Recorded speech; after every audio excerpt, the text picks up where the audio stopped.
Power Book 2 Ghost Season 3 official teaser breakdown, clues, and Easter eggs explained. I don't think I ever watched the teaser.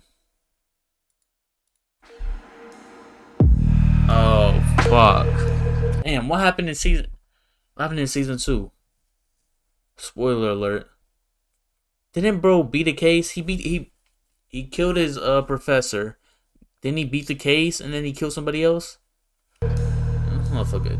Tariq. Damn, March? I thought it was January. Fuck, man.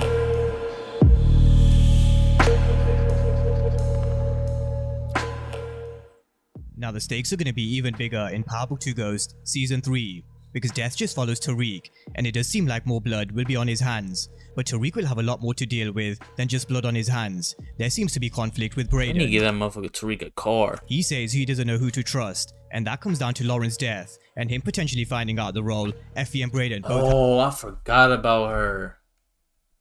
Damn, cause they never showed her like passing away type shit. It was just like assumed.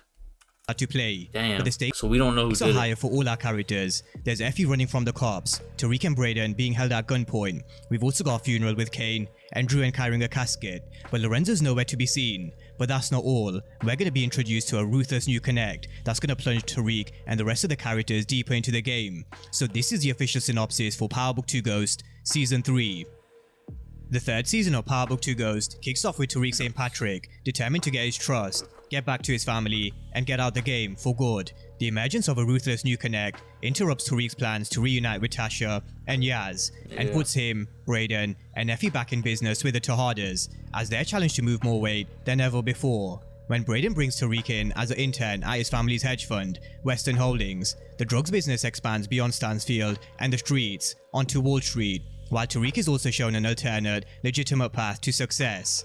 Monet Tejada, set ablaze by the death of her son Zeke Cross, is willing to pay a hefty price to avenge her firstborn and keep the rest of the children and business in line, as she works closely with Davis McLean to solve Zeke's murder and keep the feds off her trail.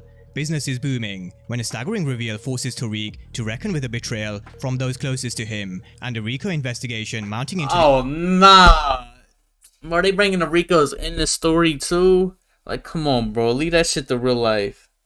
Now we gotta worry about fucking RICOs in movies and TV shows now. Enterprise, pulling Tariq deeper into the business and even closer to the legacy of his father. Now, we all know Tariq wanted to leave the game. Right now? Yeah, they saying that shit hitting tomorrow or some shit. Because he's like, bro, tell me why my internet company texted me talking about some, be aware that the storm is coming and you may lose power. Or like, it's gonna, what they say?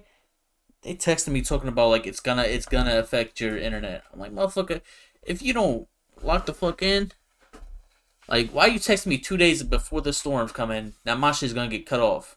You can't do anything about that? Like, what the fuck? Realized that's another reason I had to stream today. It only ends up in death or jail, and he's done losing those close to him. But trouble always finds Tariq St. Patrick, and that's why it seems like he's done. We've got Tariq, which what looks like him in his Stansfield dorm room, knife in hand, but he's know Tariq wanted to leave the game, because he's realized it only ends up in death or jail, and he's done losing those close to him. But trouble always finds Tariq St. Patrick, and that's why it seems like he's done. We've got Tariq, which what looks like him in his Stansfield dorm room, knife in hand, but covered with blood, and it does seem like he's just done something he didn't want to. We all know Tariq only kills if he's pushed into a corner, and where he feels as if he's had no choice. And like he once said, it always comes down to him, his family, and a gun, but whose blood is on the knife and his hands. There's also a huge trust issue, which is a complete contrast to what he told Effie at the end of season 2, and this is what he said. It's like 15 degrees outside. Talking about, is it a snowstorm? Mom, you're the only person I can trust at all. Yeah, they saying it's crazy. Something tells me that he's about to learn the truth about Lauren's death, and it does tie in with the whole official synopsis. Tariq will reckon with the betrayal from those close to him, and I think we all know what that is. Effie and Brayden's role in Lauren's death. Effie and Brayden are two characters who were by Tariq's side throughout a difficult period.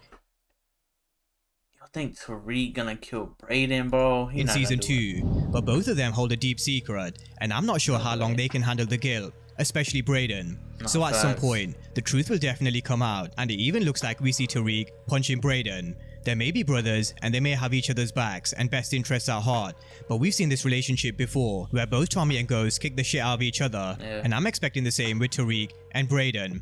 But what happens with Effie? Effie seems like she's going to be moving closer to Stansfield, and she's definitely going to be involved in the game with Tariq and Brayden and the Tejadas, and this time they're going to be moving serious weight. But as always, the game intertwines with dirty lawyers and law enforcement, so Effie's going to have to do her fair share of running from the cops. But as for her background and who Effie is, that's also something that I think will be explored in a lot more detail. But bringing it back to Tariq and Brayden, we've got a spitting image of Tariq standing the way Ghost did at Club Truth, and that's because Tariq will be brought in as an intern at the Western Hedge Fund. Now there are a few things that we need to consider when it comes to Tariq entering the real world of business. Not only do I expect him to move away through Wall Street, Tariq's a smart guy, and he's gonna see how successful you can be away from the risk of the game. But that's not all. I wouldn't be surprised to see Tariq bump into another love interest who's in the real world of business, and just complicating things with Effie and Diana, who by the way, may have found someone else. Now, even though Tariq may have his eyes set on another way, we all know there's always something that will keep pulling you back in, just like it did with Ghost. 2 days? Nah, bro. 2 days is crazy. They fucking up my Christmas. And I've previously spoken about how there could be a dangerous connect on the way that might do the same Bro, you gotta live up there by Cleveland or some shit, bro. I don't. with Tariq, and that's what it seems like we've Ain't got. no way. We've got someone flying into the same warehouse as Mecca's, and we've also got Tariq and Brayden being held at gunpoint, so it is safe to say, I think they've just started a fucking war. Now, when it comes to the Tejadas, they're not just going to be forced into working with this new connect, moving crazy amounts of weight, but Diana's up to no good, Drew seems like he's on demon time, and Kane seems like he's causing mayhem, as usual. But what about Monet, who wants to get to the bottom of Zeke's death? And is this Zeke's funeral, or is it someone— God, Zeke died at the... Yo, I forgot.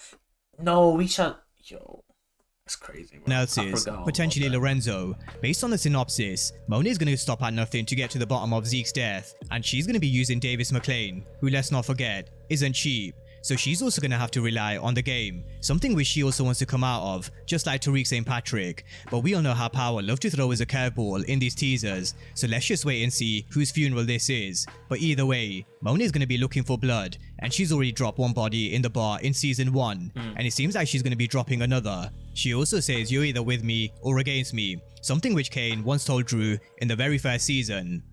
Monet picked Tariq, your turn. You all the way fucked. I'm exactly who Monet wants me to be. Okay, I'm playing by her fucking rules.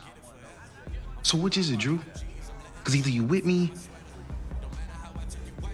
or you against me. So you wonder where Kane gets it from. He's been nurtured and brought up by both Monet and Lorenzo, albeit Lorenzo's been in prison for a large part of their lives. Kane is exactly who they wanted him to be, a soldier, just like we see him in the teaser. But what about Drew? This was another familiar sight in season 2, where we saw Drew going after Ev, who no doubt will be a problem in season 3. Drew looks battered and bruised, but it does look like he's on demon time. And let's not forget what he did to Lil Guap at the end of season 2. So Drew's beginning to turn, and slowly the humanity will be sucked out of him until there's only this cold, heartless killer left. And then we have Lil Miss Troublemaker, who really did blow up the Tejadas at the dinner table, and it seems like she's going to be getting into a bit of a romance with someone else. But Diana is someone who's on a similar path to Drew. I see her character becoming darker and darker, especially because she's someone who's highly intelligent. She used the powdered sugar move to her benefit with Tariq in season 2, and I wouldn't be surprised if she finds out who was behind Zeke's death, holding all the cards to blow up the family once again. And so with that being said, I definitely have a few questions following this teaser. Whose blood is on Tariq's hands? Will it be over for Tariq and Effie when he finds out the truth? What happens with the Tejadas when the truth is revealed about Zeke? And who's in this casket? But the one I'm most intrigued about is, who did they start a war with? And who is this new dangerous, controlling connect that has Tariq and Brayden at gunpoint, as well as making them push big weight? Drop all your theories and predictions down below for Power Book 2 Ghost Season 3, which will be returning on Friday 17th of March, St. Patrick's Day. So get ready, because Ghost Season 3 is going to be a wild ride. So drop all your thoughts down below on all things Power Book 2 Ghost Season 3. And of course, if you are new to the channel and you haven't done so already, then remember to smash the subscribe button if you want to see everything Power Book 2 Ghost and Power Universe related. But as always, thank you guys for watching, and I'll see you next time.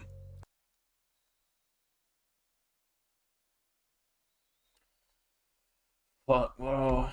I thought she was coming back in like end of January. I don't know why. I thought that though. Nah. I don't know what the best book is either, bro. Like that Kanan book in season 2 got so much better. Yeah. But it's like, bro, that's crazy, bro. That's been 50 a genius.